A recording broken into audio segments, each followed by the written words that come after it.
Everyone, welcome back to my channel. आज हम लोग बात करने वाले हैं मनी मैनेजमेंट पर, जो हमारा होम मैनेजमेंट का टॉपिक है। इसमें हमने अभी तक कवर कर लिया था अपने बजट को और बाकी जो हमारे पारिवारिक आय के प्रकार थे, इन सारी चीजों को हम लोगों ने डिस्कस कर लिया है। लेकिन इसका एक मोस्ट इम्पॉर्टेंट जो हमारा कॉम्पोनेंट है वो है बचत, यानी कि सेविंग्स।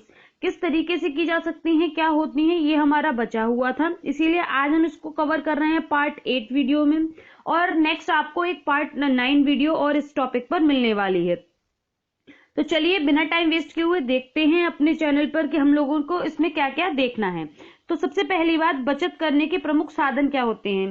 देखिए, डाकघर में कुछ योजनाएं चलाई जाती हैं। डाकघर इज पोस्ट ऑफिस, जो आपके घर के आसपास हर शहर में, हर गांव में होता है। ये हमारी गवर्नमेंट के थ्रू चलाई जाने वाली एक यूनिट है, जहां पर कुछ योजनाएं फॉलो अप होती हैं, जैसे कि बचत खाता योजना, राष्ट्रीय बचत पत्र, डाकघर सावधि, डाकघर मासिक बचत योजना, वरिष्ठ नागरिक जमा योजना और किसान विकास पत्र।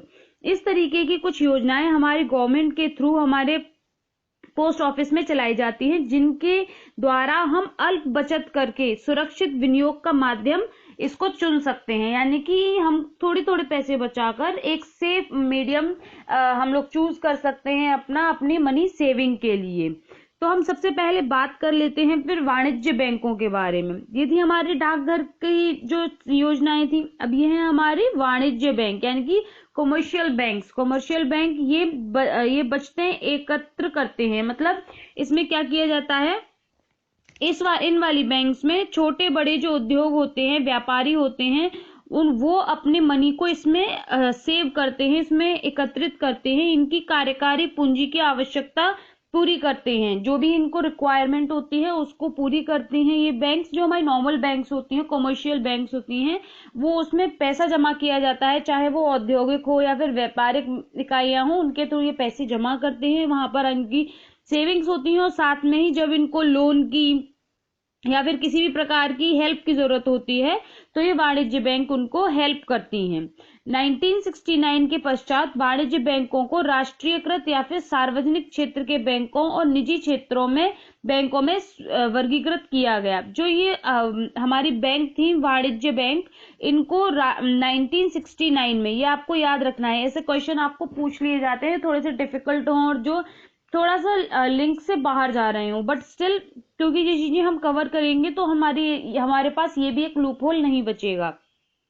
तो हम यहाँ कह रहे थे कि 1969 के बाद में वाणिज्य बैंकों को, यानी कि जो कॉमर्शियल बैंक्स थी, उनको राष्ट्रीयकृत या फिर सार्वजनिक क्षेत्र के बैंकों और निजी क्षेत्रों के बैंकों में वर्गीकृत कर दिया गया। इन्होंने क्या किया, इसको दो पार्ट में डिवाइड कर दिया गया।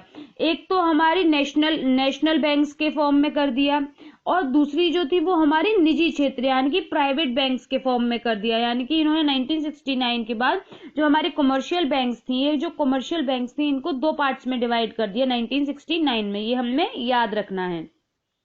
उसके बाद है स्टेट बैंक ऑफ इंडिया तथा इसके अनुषंगी बैंक, यानी कि एसोसिएटेड बैंक्स जो होती हैं, एवं अन्य राष्ट्रीयकृत क्षेत्र के बैंक सार्वजनिक क्षेत्र के बैंक हैं।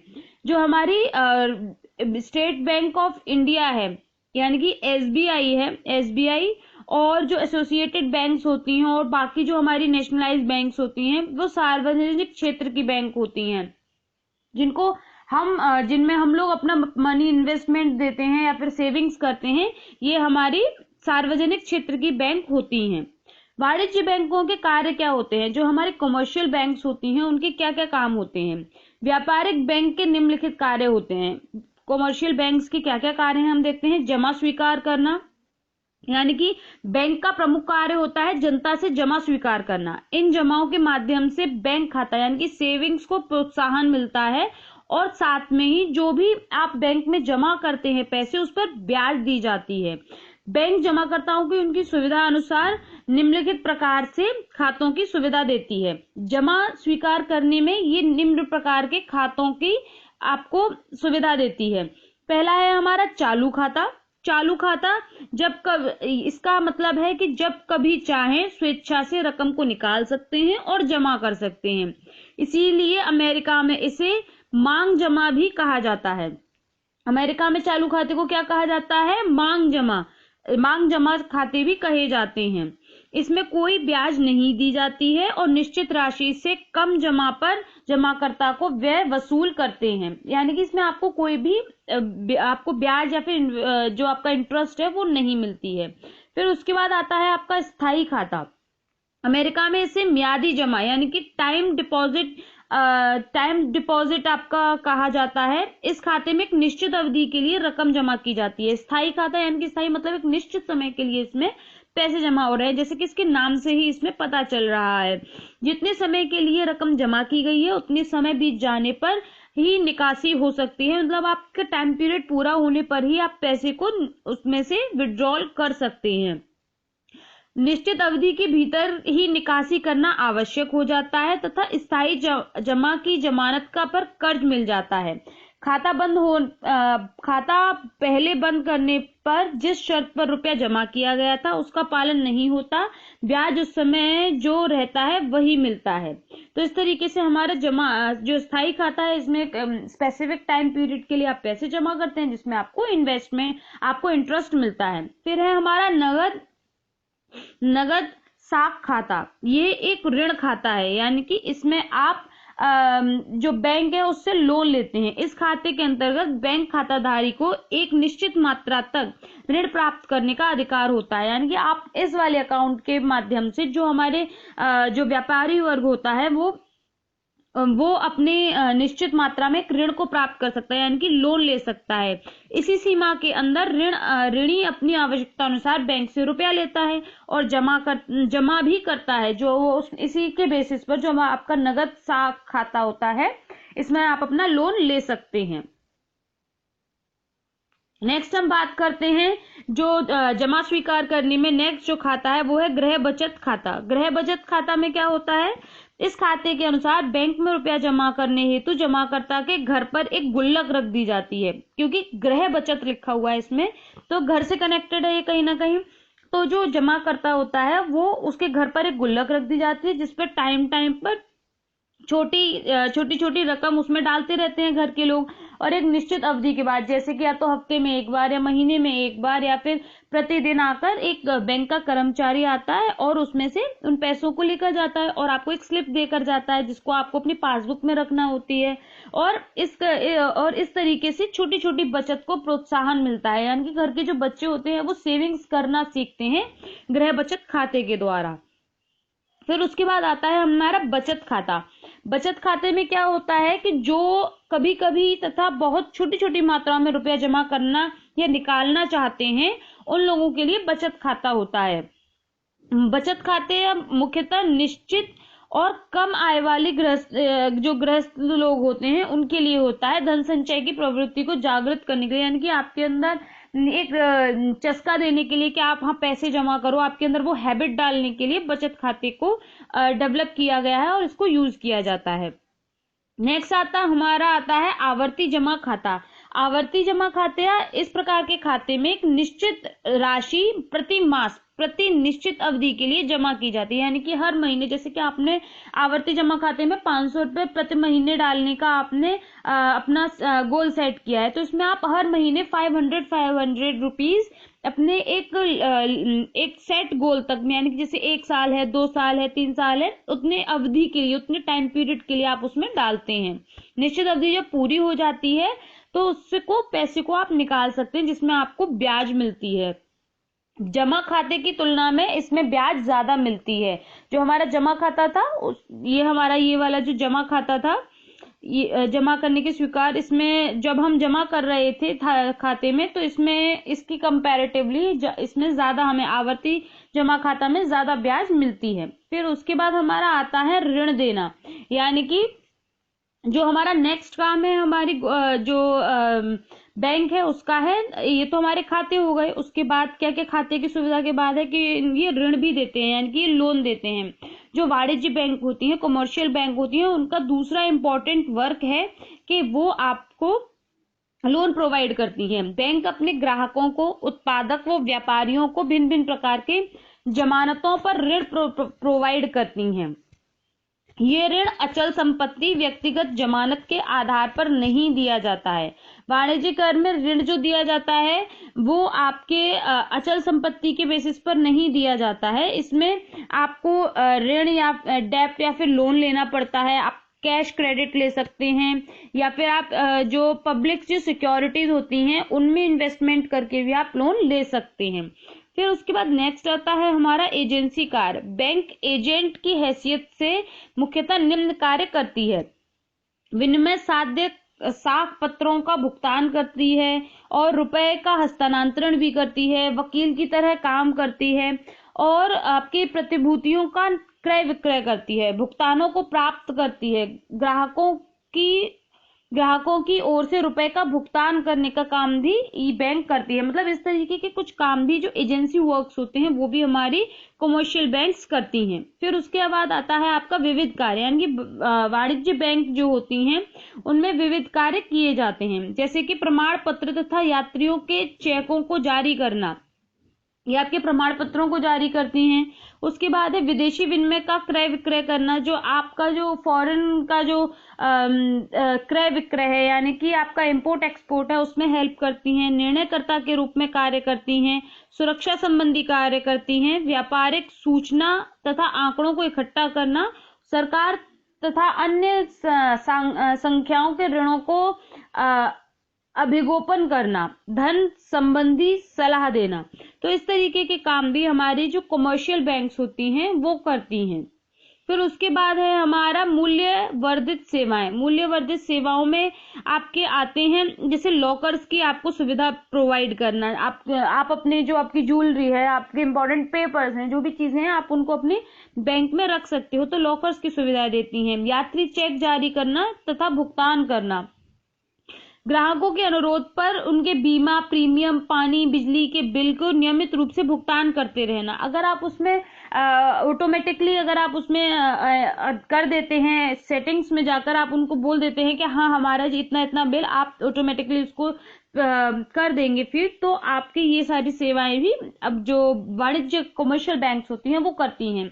ग्राहकों के पक्ष में गारंटी पत्र देना, ई बैंकिंग की सुविधा जो कि बहुत कॉमन है due to lockdown, due to कोविड-19, इसके कारण आपकी जो ई बैंकिंग की सुविधा है उसमें भी बहुत ज्यादा इजाफा हुआ है, लोगों ने यूज करना शुरू किया है। फिर है एनी हेयर बैंकिंग, एटीएम की सुविधा, क्रेडिट कार्ड की सुविधा, एटीएम डेबिट कार्ड की सुविधा। इस तरीके की जो सुविधाएं हैं वो हमारी कमर्शियल बैंक्स देती हैं। जो निजी कंपनियों के द्वारा स्थापित, निजी कंपनियों के द्वारा, नेक्स्ट हम बात कर रहे हैं निजी बैंक के बारे में। यहाँ से इसका टाइटल जो है वो हट गया है, ये है हमारा निजी बैंक।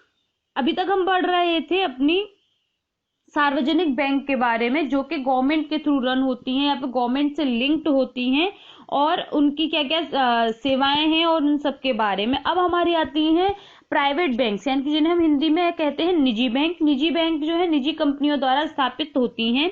ये इनको लाइसेंस भारतीय रिजर्व बैंक के द्वारा ही लेना पड़ता है या फिर उनके थ्रू इनको लाइसेंस मिलता है।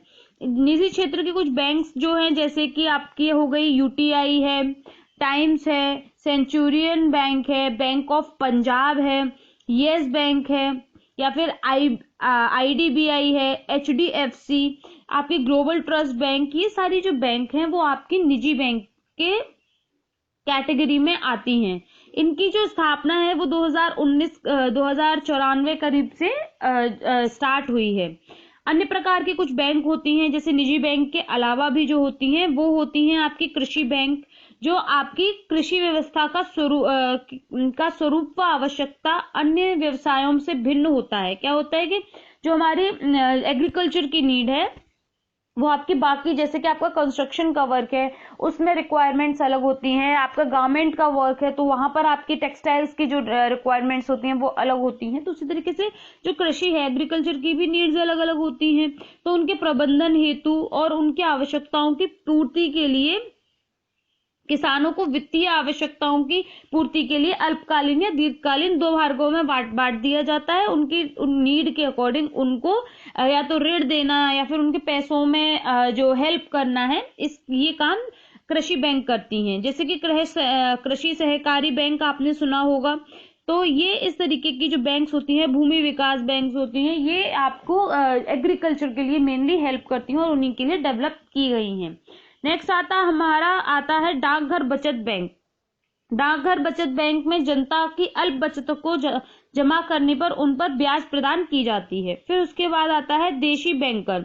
देशी बैंकर कोई भी व्यक्ति या निजी फर्म है जो ऋण देने के साथ साथ जमा स्वीकार करती है या फिर हुंडियों में व्यवहार करती है, अर्थात दोनों कार्य करती है। जो हमारा भारतीय बैंक आयोग है, उन्होंने 1972 में देशी बैंकर वे व्यक्ति हैं, उन्होंने डिस्क्राइब किया कि देशी बैंकर कौन होते हैं। उन्होंने कहा देशी बैंकर वे व्यक्ति एवं संस्थाएं हैं जो अपने व्यवसाय के लिए जमाएं स्वीकार करती हैं अथवा बैंकों से उधार लेते हैं। ये माल सेवाओं के उत्पादन और वितरण के लिए अल्पकालीन हुंडियों द्वारा धन की व्यवस्था करते हैं। देशी बैंकर को विभिन्न राज्यों में अलग अलग नामों से जाना जाता है, जैसे कि उत्तर प्रदेश में सेठ, साहूकार, महाजन, बनिया कहते हैं, पंजाब में खत्री कहते हैं, कोठीवाला कहते हैं, तमिलनाडु में से चेट्टी, महाराष्ट्र में सर्राफ, मारवाड़ी में, मध्य प्रदेश में इन्हें रोहिल्ला कहते हैं। मतलब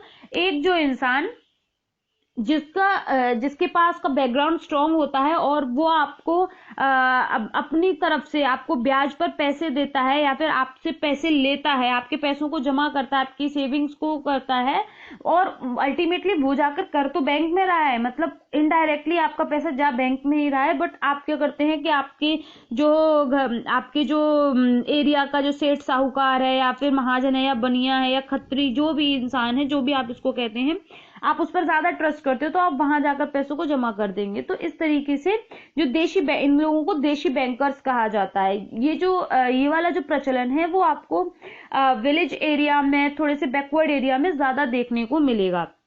वहां लोग क्या करते हैं, जहां पर आपको जो पॉवर्टी होती है तो उसके कारण पे वो आप अपना गोल्ड या फिर अपनी जो जमीन के कागज हैं वो साहूकार के यहाँ रख देते हैं, जो कि आप पुरानी मूवीज में देखते थे, वैसा कुछ होता है देशी बैंकर। फिर उसके बाद आते हैं हमारे महाजन वही साहूकार हैं जो व्यक्ति जो कि ग्राहकों को समय समय पर ऋण प्रदान करता है, जो कि देशी बैंकर के अंतर्गत ही आता है। फिर है औद्योगिक बैंक। ये बैंक जो है वो उद्योग धंधों को दीर्घकालीन ऋण प्रदान करती हैं। दीर्घकालीन ऋण प्रबंधन इन बैंकों की विशेषता है, मतलब लॉन्ग टर्म के लिए जो आपको लोन चाहिए वो आपको औद्योगिक बैंक के द्वारा होता है। ये बैंक सामान्यतः लॉन्ग टाइम के लिए डिपॉजिट को स्वीकार करती हैं, हमें इतना याद रखना है। फिर है विदेशी विनिमय बैंक। विदेशी विनिमय बैंक में क्या होता है कि विनिमय विपत्रों का क्रय विक्रय तथा विदेशी मुद्रा के अन्य देशों की मुद्राओं में परिवर्तित करने का काम ये वाली बैंक करती हैं। जो आपके जितने भी आपके फॉरेन के जो आपके मनी है उसको कन्वर्ट करने का काम विदेशी विनिमय बैंक के द्वारा किया जाता है। विदेशी विनिमय बैंक जो भी आपकी प्रॉब्लम्स होती हैं उनसे रिलेटेड उनको भी सॉल्व करने का काम करती हैं। ये जो फॉरवर्ड एक्सचेंज है, व्यापार का कार्य होता है, उसमें ज्यादा हेल्पफुल होती है। इस प्रकार से हमारी सारी ही बैंक के बारे में अभी तक हमने डिस्कस कर लिया है। नेक्स्ट हम बात करेंगे कुछ खातों के बारे में और भी सारी जो हमारी इंपॉर्टेंट पॉइंट्स हैं उनको हम डिस्कस करेंगे। ये काफी अच्छा और इम्पोर्टेंट टॉपिक है। इसमें हम म्यूचुअल फंड्स को भी डिस्कस करेंगे, ये क्या होते हैं, इनके क्या प्रकार होते हैं। तो बने रहिए यूट्यूब चैनल के साथ। अगर आपने सब्सक्राइब नहीं किया है तो सब्सक्राइब करें, वीडियो को लाइक करें अगर आपको पसंद आती है तो, और अगर कोई क्वेरी है, क्वेश्चन है या फिर आप प्रेज करना चाहते हैं तो आप कमेंट सेक्शन में अपना कमेंट ड्रॉप कर सकते हैं। आपका कोई क्वेश्चन होगा तो I will try my best to give you the solution as soon as possible. Thank you for watching my video and have a good day. Bye bye.